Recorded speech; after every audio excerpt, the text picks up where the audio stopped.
While we have come to learn that nostalgia is a significant driving force in our lives, who knew that the toy properties we grew up with in decades past would have the influence in our current day-to-day entertainment?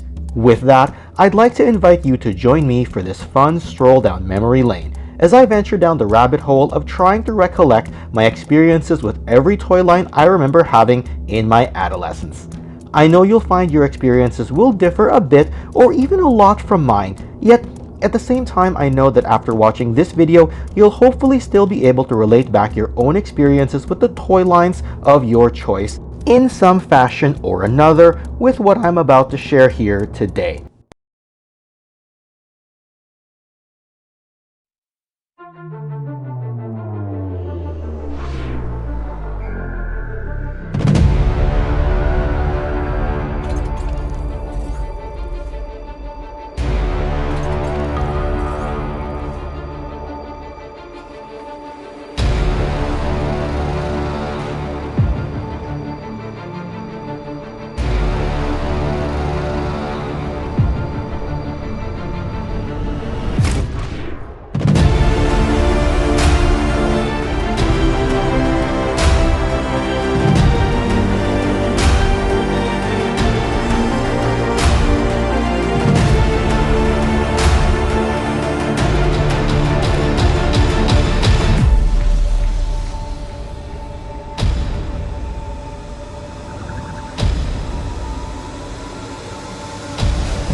Welcome back everyone to the Toy Connections Action Figure channel.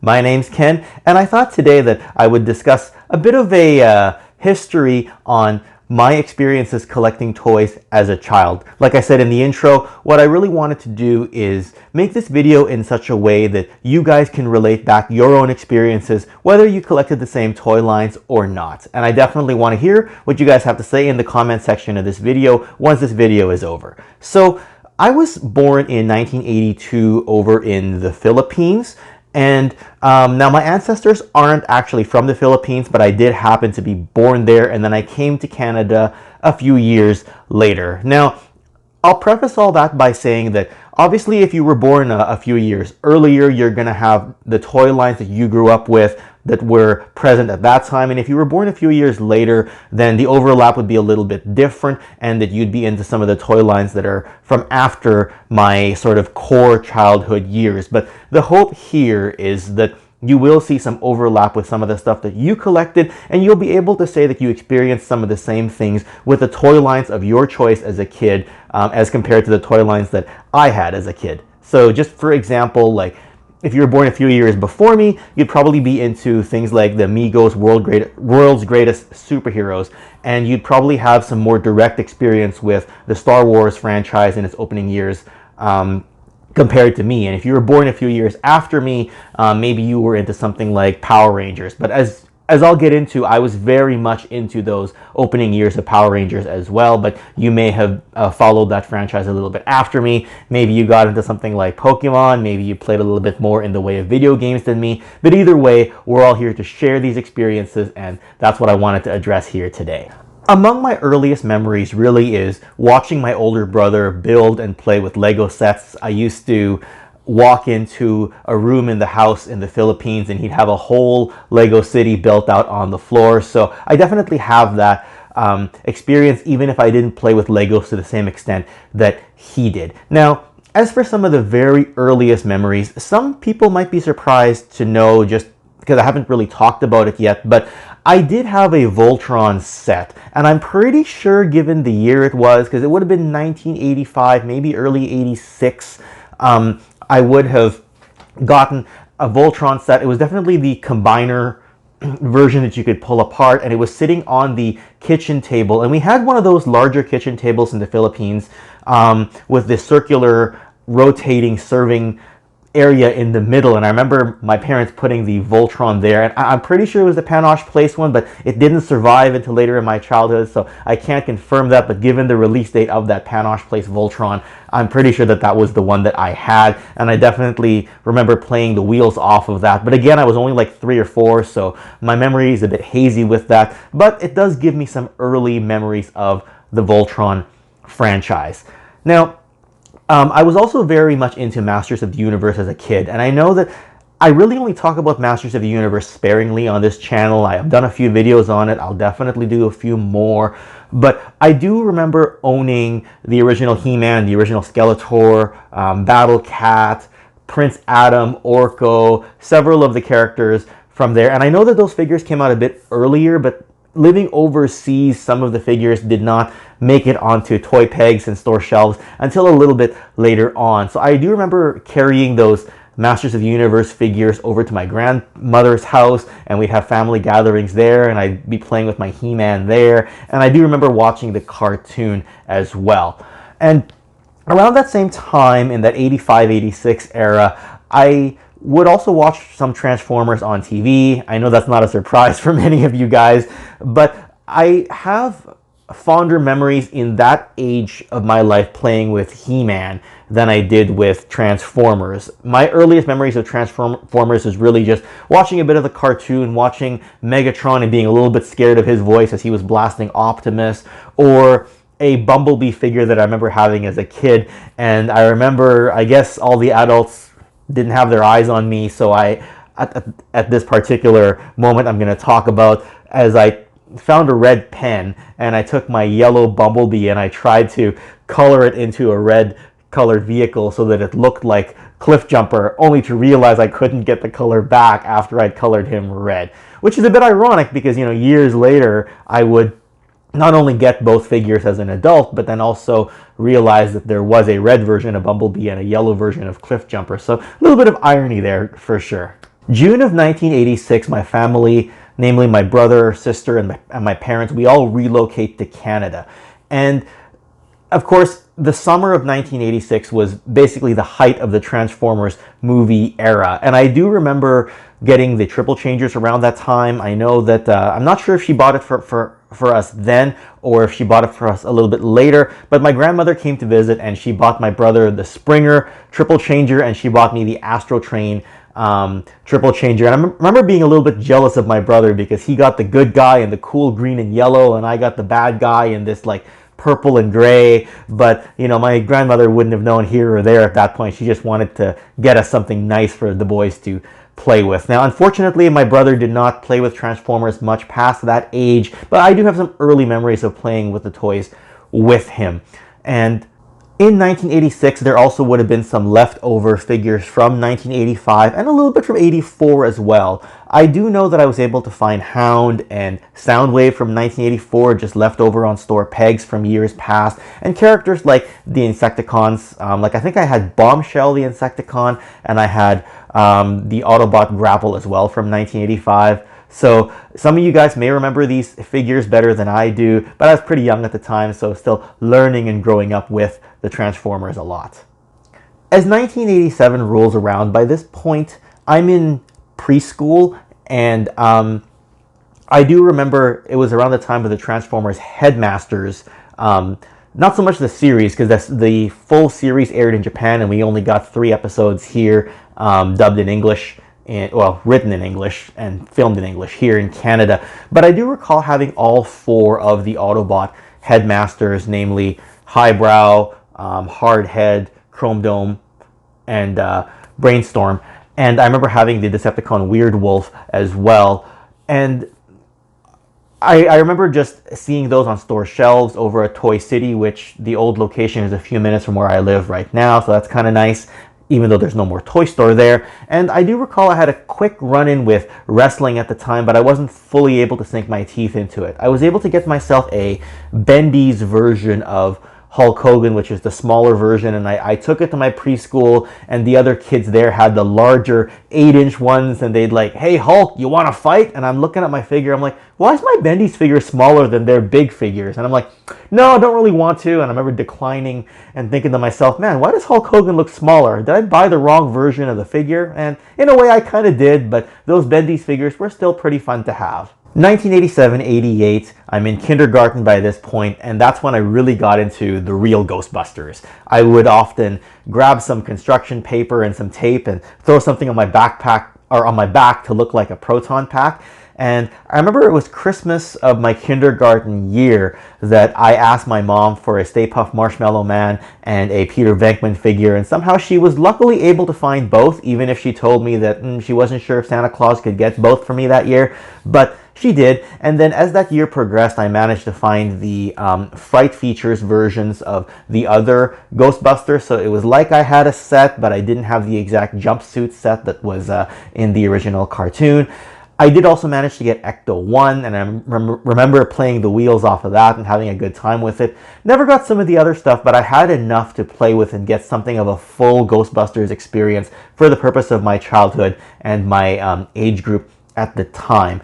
Now, that kindergarten year, I also would have experienced the Transformers Pretenders phase, which by this point they're deviating a lot from what they originally were in the early years, but the Pretenders was kind of cool because it was a 2-in-1. You had that outer shell and then you had the inner robot inside. And I still have my my Transformers Landmine figure from my childhood still in my collection to this day, and somehow it's still complete. I know the belt isn't in the best of condition, but I managed to get it complete. And I remember that summer my cousin had the Bomb Burst figure, the Decepticon Pretender, and we got to kind of do a lot of 1-on-1 or 2-on-2 battles there with the outer shell and the inner robot. So I remember that being quite a lot of fun to play with my cousin during that summertime. As I headed into the first grade, I did manage to get a little bit more of the esoteric toy lines, the ones that I definitely don't talk about on this channel, like Sky Commanders, if you guys remember those on the zip line, which was kind of fun, and Captain Power as well. Now, I remember being really loud in my grade 1 class, you know, surprise, surprise, Ken's a little bit loud and a little too passionate, and playing with my Captain Power figure to the point that my grade 1 teacher made a joke that she was going to take away my Captain Power figure and give it to her son or a relative or something like that, and that finally kept me nice and quiet for the purpose of that day. But yes, I did have a little bit of a run with the less popular toy lines that I don't talk about as much. So I am aware of what they are, even if I don't specifically go out of my way to collect those in any great fashion today in my adult years. So that 1988-89 year was really when I discovered G.I. Joe. And I know that's a bit of a late bloomer time to discover it. And I think what had happened was the movie had been airing on television because the movie came out in 87. So I was able to watch it on television in 88. And I remember being very much into the Tiger Force because that was the big thing in 1988 and the early parts of 89. So I remember getting some Tiger Force figures and really enjoying those. And that's why I still love the Tiger Force figures to this day, because they represent some of my earliest memories. And I remember getting some of the movie figures like the Sergeant Slaughter Renegades, and even though I don't really care for Cobra Law today, I did get the Cobra Law 3-pack as well.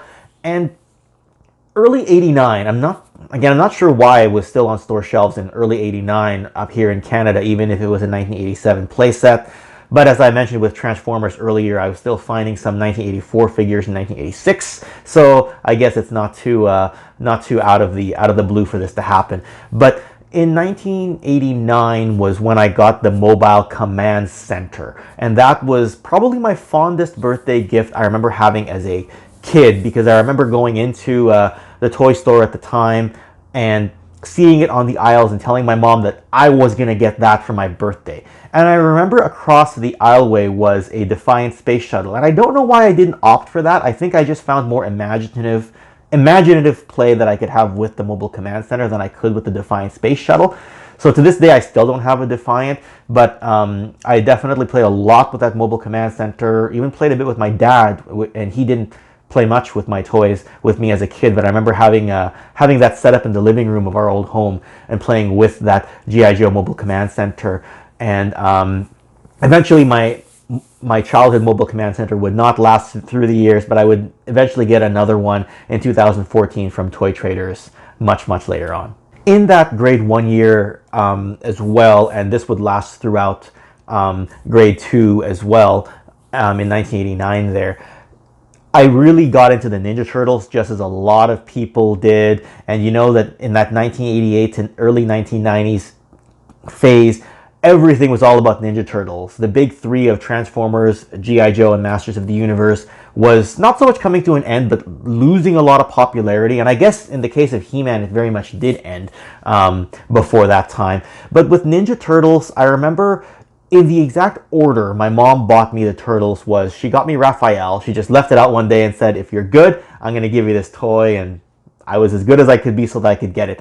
Sometime later, she got me Donatello, and she did the same thing. Then she got me Leonardo, and Michelangelo was the fourth turtle I got, but I did get all four turtles as a kid, so I do feel quite fortunate in that regard. So for those of you guys who do collect turtles, this will mean something to you, in that for some reason, my Raph, Don, and Leo figures were the soft head variants, and then my Michelangelo, because I got it a little bit later, was the hard head variant. And I do remember being able to get all of the figures in that original 1988 wave, so Shredder, Splinter, April O'Neil, Bebop, Rocksteady, and the Foot Soldier. Even got 2 Foot Soldiers, and that was kind of my earliest time with army building, or squad building, since there's only 2 of them. And then as 1989 rolled around, I was able to get characters such as Casey Jones, who else was there? Metalhead, Usagi Yojimbo. Definitely got a few others there. I'm trying to remember who else. Oh, Krang as well. And I did get the Turtles Party Wagon as well, not really a playset, but it was kind of a nice big vehicle to have there. So I was definitely all up in the Ninja Turtles craze in that grade 1, grade 2 time period of my life. Kind of in parallel with Ninja Turtles in that 1988-89 phase was Hasbro's Cops, or Cops and Crooks toy line. I think it was just called Cops in the cartoon, but Cops and Crooks as a toy. And I did have a lot of the figures as well: Bulletproof, Long Arm, Rock Crusher, Berserko. And the kids at school were definitely watching the cartoon a lot. And I remember it got to the point where one kid even brought the figure Checkpoint to school, and I didn't even know they made a toy of him. And I remember saying that during the show and tell. I was like, wow, there's a toy? And I never found one. But years later, I would find out that Checkpoint was meant to be the son of the G.I. Joe Beachhead, and I ended up making a video on it after I was able to secure both a classified Beachhead and a vintage Checkpoint, just because they're close enough in height to be able to make that not so much comparison, but a video about it and kind of go back into some of the histories there. So in 1989, the Transformers were very much in their Micromaster craze, and it's kind of funny, as I'm talking about it right now, I'm realizing that a lot of my Transformers experience was less in those early years that they became popular with and ended up becoming more about Headmasters, Pretenders, Power Masters, and Micromasters now.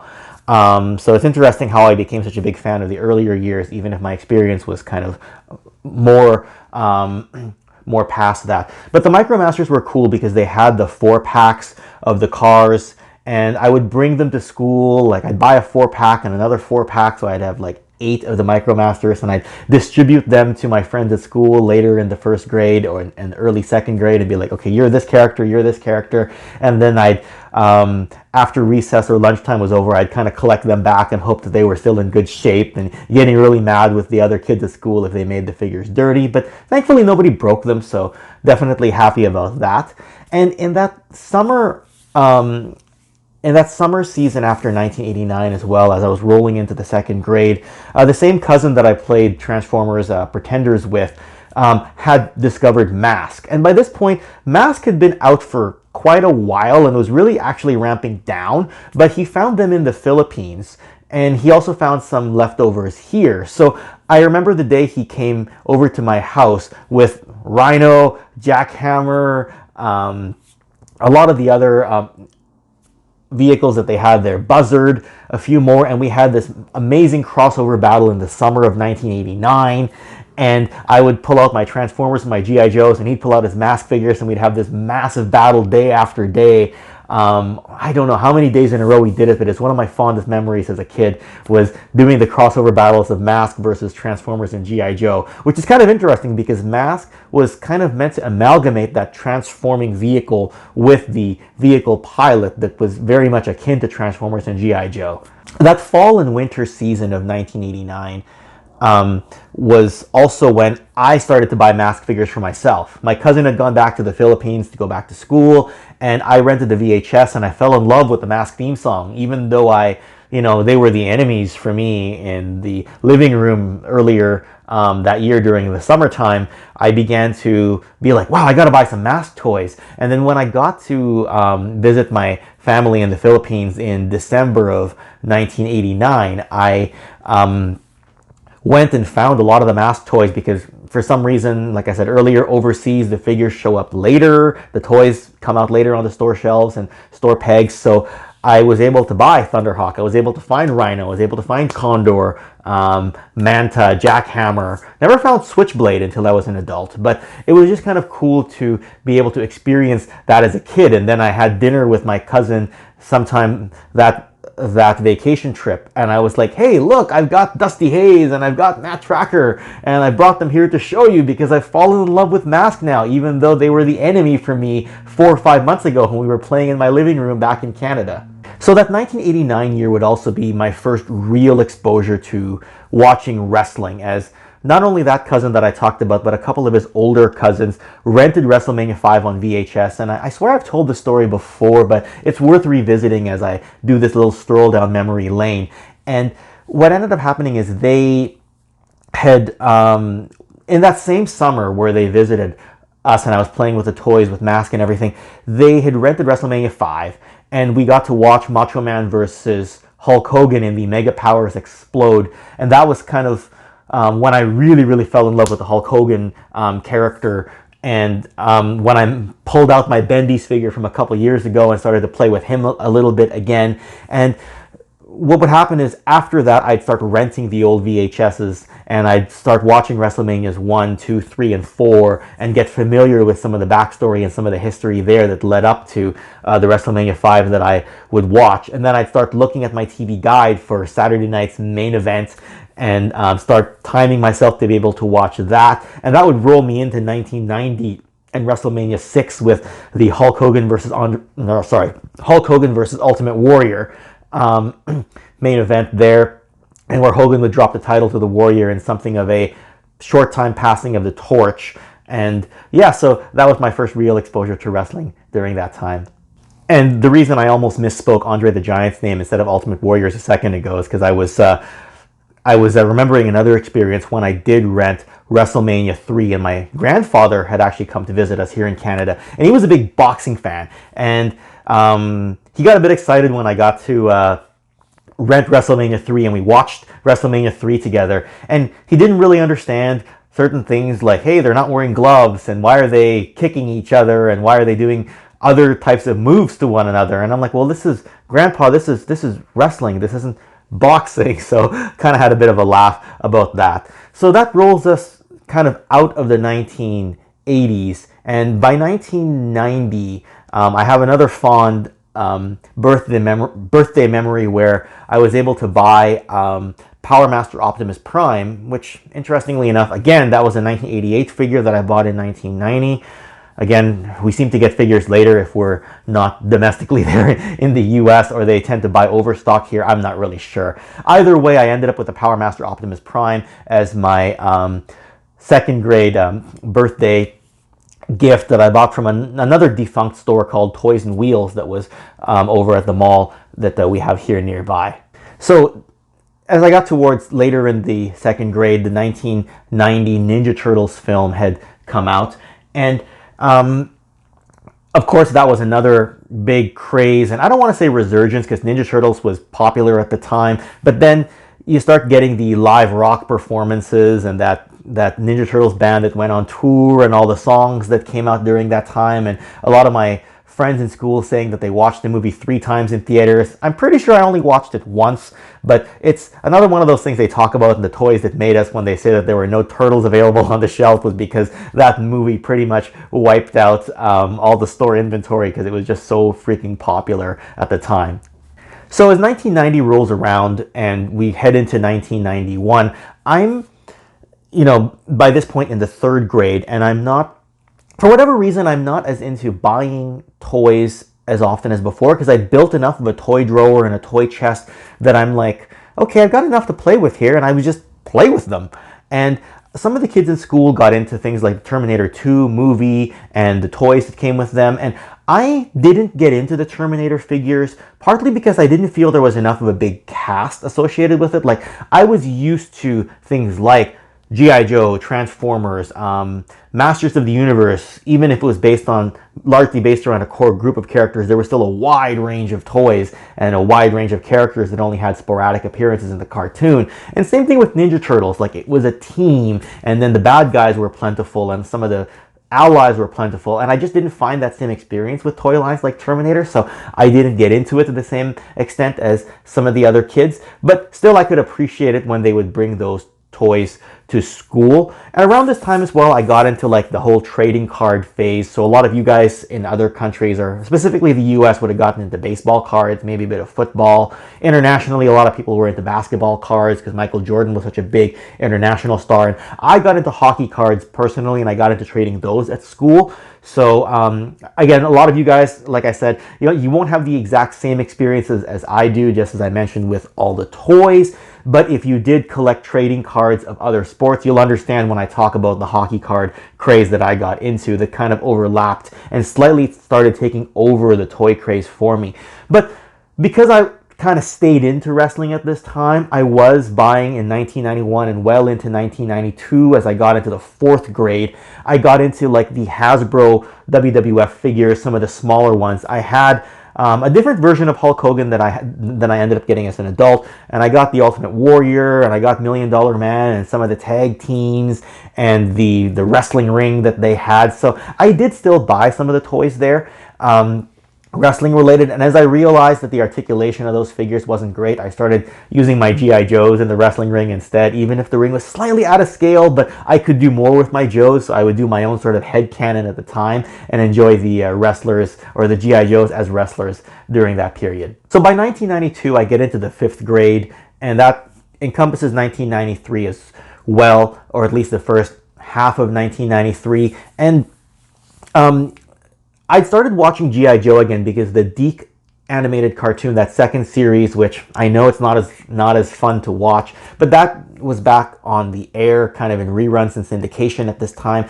So some kids at school started collecting G.I. Joes, and I started looking at the store shelves again. And by this time, you're into the Ninja Force, you're into the Talking Battle Commanders, you're into the Battle Corps, you're into the Eco Warriors, and later on you would get into Star Brigade as well. So I started buying those up and started buying basically the 90s Joes and getting the same characters that I grew up watching in the cartoon, but wasn't able to buy some of them until the later versions. So that was quite fun to get into Joes as well. And then I think it was the early part of 1993, one of my aunts visited us, and she ended up buying me a whole bunch of Crash Test Dummies toys, which I thought was pretty cool too, because it was a new gimmick thing where you could crash the cars and put them back together and crash them again. So again, another one of those less popular toy lines that maybe was popular for a short period, but kind of became esoteric over the years, and I really enjoyed that as well.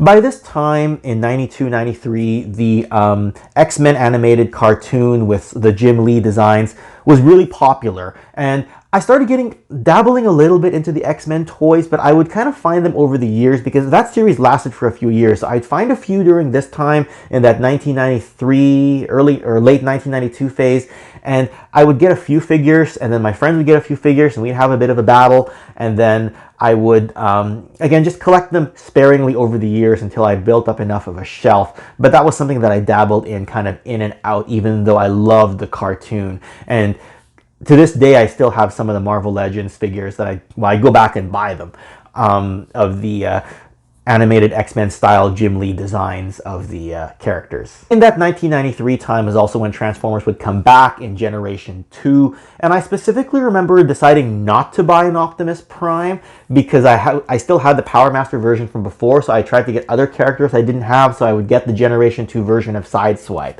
or I'd get the Generation 2 version of Inferno, or I would rebuy some of the Dinobots in the 1992 style, or 1993 style, I should say. And I would also get the yellow version of Devastator. Even though I had the green one as a kid, I still bought the yellow version because I think I might have lost my green one by this point, so I bought the yellow one to kind of offset and make up for it. So yeah, that was my short run with Generation 2 Transformers, and nice seeing them resurge again. By 1993, I'd also gotten to the comic craze a lot because that was around the time of Superman 75 when Superman had died, and then there was the whole funeral for a friend's story arc, and then after that they launched into the whole reign of the Supermen and the 4 different Supermen before the eventual return of Superman. And I remember reading those comics on a week-to-week basis. By this point, a friend had given me his old Kenner Superpowers Superman, and that was something I probably should have mentioned earlier. Was in the 80s, I did get into Kenner Superpowers a little bit, and I remember dressing up as Superman. I should have mentioned it earlier, but I'm mentioning it now so that I kind of keep all superpowers discussion in one, or superheroes discussion in one part of my video. But yes, I did manage to get a Superpowers Superman, and I think I got a Green Lantern again in the early 90s as well, because he also showed up as part of that run. And Batman as well. The Nightfall series was going on during that period of time with the breaking of the Bat, the introduction of Bane, the use of Azrael to stand in as Batman for a period of time. So I read that series as well and had some fun with that. So, but that's more comic related, even if I did have some of the associated toys as well. So by the 6th grade, and as 1993 drew to a close, I got very much into the G.I. Joe Star Brigade stuff, and one of my friends had the Armor Bot at home, and it was kind of a big thing to play with. And I had the Mobile Command Center, and I'd bring that over, and he had the Armor Bot, and we'd play with that. And my friend also had the General, which I didn't even know was a thing. But with that being such a nice toy, we would have these great toy room battles with lots of G.I. Joe and some of the big play sets, so that definitely made for some good playtime fun. Now in 1993, Mighty Morphin Power Rangers became a thing as well, and this for me would last for a few years, but that early craze with the early Megazord, Dragonzord, Titanus, I was able to get all 3 somehow, don't ask me how, and I was able to get the 8-inch Rangers that came with them throughout 1993 and 1994. And they reminded me of Transformers in terms of the Megazords and all the Zords that they had. And the Rangers kind of gave me that Saved by the Bell teenage feel. So I remember relating and enjoying Power Rangers for that reason. And as 1994 rolled around, there was, the Green Ranger was gone, and you got into the White Ranger, and I got the Tiger Zord. And I remember trying to time it in a way that like certain relatives would get me certain figures. So one of my aunts would buy me, part of the part of a set. So she'd buy me the Red Dragon Thunder Zord, and my mom would buy me the White Tiger Zord. And I remember trying to line it all up so that I would get enough of a play set, or enough of a set of figures as a kid. Naturally, I was always still a big wrestling fan during this grade 6, grade 7 era of my life, and that's kind of when I really fell in love with the Bret Hart character, and even a little earlier before that when he was still with the Hart Foundation tag team and some of his earlier Intercontinental title runs. But, this is when I really started to become a huge fan of Bret Hart, partly because he was Canadian, partly because he was such a hard worker, and also because he was, what do you call it? The Iron Man match in 1996, that one with Shawn Michaels at WrestleMania 12, that was a big memory for me as well. Even if Bret lost that match, I was still such a huge fan of his. And my friend that I often played toys with and had the G.I. Joes, he was a big fan of Razor Ramon, so we would tune in on a week-to-week basis to watch a lot of wrestling. Now, as for transitioning back to Power Rangers, because this is all kind of happening in parallel, 1995 rolls around and it goes into the movie era and the post-movie era. So I still got into it, but by this point I'm 13 years old and I'm not talking about it as much with the kids at school. Yes, I would buy the Ninja Megazord that would be featured in the 3rd season, and I would buy the Falcon Zord and all of that. And but everyone was really into sports. Some of the kids by 13 were starting to try to get into girls a little bit. So I started keeping the Transformers thing a bit more in the closet and either playing with a younger friend or playing with the figures on my own. As 1996 rolls around and I'm 14 years old by this point, and Power Rangers had shifted over from Mighty Morphin into Zeo, but I still enjoyed it because I still liked the Megazords. I would still buy the 8-inch Rangers. I would buy the Gold Ranger and the Pyramidas that would come out later that year, and the Red Battlezord and all those figures. So, but by this point, I'm fully in the closet about it. I'm either only playing with my 11-year-old friend at that time, or I'm playing Power Rangers on my own, but I'm still recording the episodes on VHS and enjoying it where I can. And of course, you know, wrestling is still big at this time, and it goes to a whole nother level here because 1996 rolls around and Hulk Hogan turns heel at the Bash at the Beach 1996 and forms the NWO. So that was a lot of fun because I specifically watched that pay-per-view at home, and I remember talking about that with a friend that I knew at the time, and he told me about WCW and the things that they were doing outside of WWE at the time. So I was like, oh wow, this is really getting interesting, right? And in 1996, while I was never into the Dungeons and Dragons toys as a kid, I did get into the role-playing game by this point in time. So I created my fighter character, and his name was Tough Ken. I don't know why Tough Ken. I don't understand. And I guess it just sounded cool at the time. And then eventually that character leveled up and leveled up and leveled up, and then I changed his name to Ken the Conqueror. Don't know why. Why does everything have to be Ken? You know, even this channel is called Toy Connections with the KE at the beginning. But whatever, I guess I like using my name here and there. And so we played a lot of Dungeons and Dragons with our friends, and we got everything from the player's handbook to the monstrous manual, and did several campaigns, and that rolled into 1997 into grade 9 as well, and I had quite a bit of fun playing Dungeons and Dragons a lot on a role-playing basis. Beast Wars had also come back by 1996, and I definitely was happy to see Transformers get a bit of a resurge as well. So I remember watching the CGI in the cartoon, and it was very similar to Reboot. So I was like, wow, this is really amazing as well. So definitely another thing that lasted throughout the years is my appreciation for Beast Wars and its tie-in back to the Generation 1 toy line.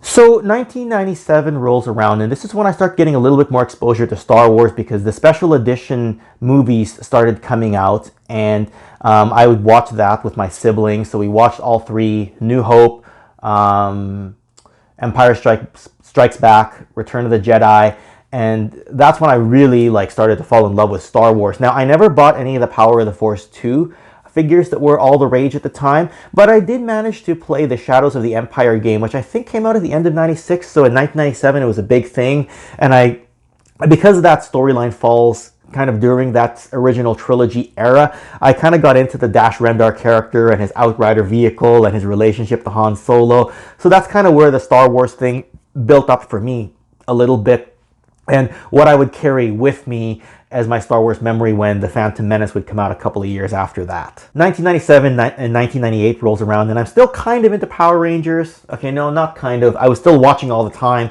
So this was kind of the turbo era of Power Rangers, and I'd get the Zords and the Rangers at the time.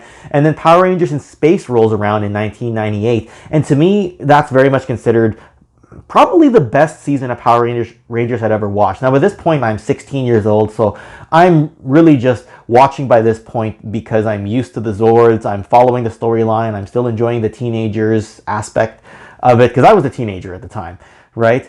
And that, to me, was such a fun series to watch. I was able to watch it again some years later and enjoy it all the same. And yeah, I would buy the Astro Megazord and the Mega Winger and the 8-inch Rangers that came with that series. So that's where definitely had a lot of fun. Now, by this point, I'm 16 and I'm definitely transitioning out of toys. Wrestling is still a big thing for me. And I never got into the Jakks figures around that time because it would be a few years before they would make the Jakks Classic Superstars. And I didn't find those early Jakks figures to be very much fun. But, of course, by 1997, 1998, it's kind of a big thing with Stone Cold Steve Austin, The Rock, D-Generation X. You know, by 1998, we're fully into the Attitude Era, and what I very much consider the best era of wrestling history. Just my personal opinion, maybe because I was very young during the early Golden years and the Hulkamania and early WrestleMania years, that I have more fond memories of the Attitude Era. And just watching that on a week-to-week basis, watching Raw all the time, watching the rival WCW Monday Nitro, because that would air here on TSN in Canada on Tuesdays, so I'd get to watch back-to-back wrestling. So that was always a lot of fun. So by this point, you know, I still have my toys. I would still pull them out from time to time, but I wasn't buying them as often. Kind of post 1998, I would just, you know, very sparingly buy the odd figure here and there from various toy lines. And I'd continue watching wrestling all the way to on a week-to-week basis. In 1999, I'm in, you know, grade 11, and then rolling into grade 12 by this time. I'm kind of 17, going on 18, and SmackDown becomes a thing, and that becomes a weekly 2-hour show. So between Raw, WCW Nitro, SmackDown, sometimes I'd watch WCW Thunder and the pay-per-views. I get a lot of wrestling exposure, and I craved better toys, but they didn't have them until later on. And then by this point, we're kind of towards the end of my adolescence and kind of into my adulthood, because, you know, the year 2000 rolls around, I turn 18, I start thinking about university and all that, and graduation of high school. So the toys start to play less of a factor, even if I still had a lot of them as a young adult by this point in time, or as legally a young adult by this time. I'm not paying as much attention to them, but that wouldn't last very long, because, you know, as I start turning 19, I started collecting a lot of music CDs, but by the age of 20, going on 21, I get back into toys, and that's kind of where the foundation of this channel really began, is sharing my nostalgia experiences going into adulthood. But anyway, that gets us to the end of this, because I really just wanted to cover the adolescent years, that sort of 1982 when I was born until 2000 when I was legally considered an adult and graduating from high school and transitioning out of toys for a temporary period that wouldn't last that long. So again, I definitely want to hear about your guys' experience in the comments below. Are you a few years older than me and you got into the earlier G.I. Joe? Did you get into Mego's World's Greatest Superheroes? Were you into Fisher-Price Adventure people? Were you into Micronauts? Were you into Battlestar Galactica? Or the earliest Star Wars memories? Because as I said here, I don't have a lot of Star Wars memories as a kid, right? A lot of you guys will have parallel experiences with me, where you would have the Transformers experience that that I had, but maybe you got into the earlier 1984 year that I was not able to properly experience. Maybe you got into G.I. Joe a little earlier than me, when I was just getting into Transformers. G.I. Joe was a thing, and then as I got, you know, not so much out of Transformers, putting it on hold, I got into G.I. Joe, and maybe some of you guys were transitioning out of toys by then. Some of you guys who were a bit younger, maybe you spent more time with Ninja Turtles than I did. Maybe you got into Gargoyles and Exo Squad, both of which I watched the cartoon of on television, but I never got into the toy line. Maybe you guys got into more movie toys than I did, and you got into Kenner's Alien, or like I mentioned earlier, Terminator, or maybe you got into RoboCop. And I recall having a RoboCop toy as a kid, but not caring that much about it. Some of you guys would have been into Back to the Future and some of the memorabilia they had then. Some of you guys would have carried on with Power Rangers well past my time, or you'd get into Yu-Gi-Oh! And Pokemon and all that. I'm not going to mention Funko Pops, because I'm not a fan of those, but you can talk about that in the comments if you really, really want to.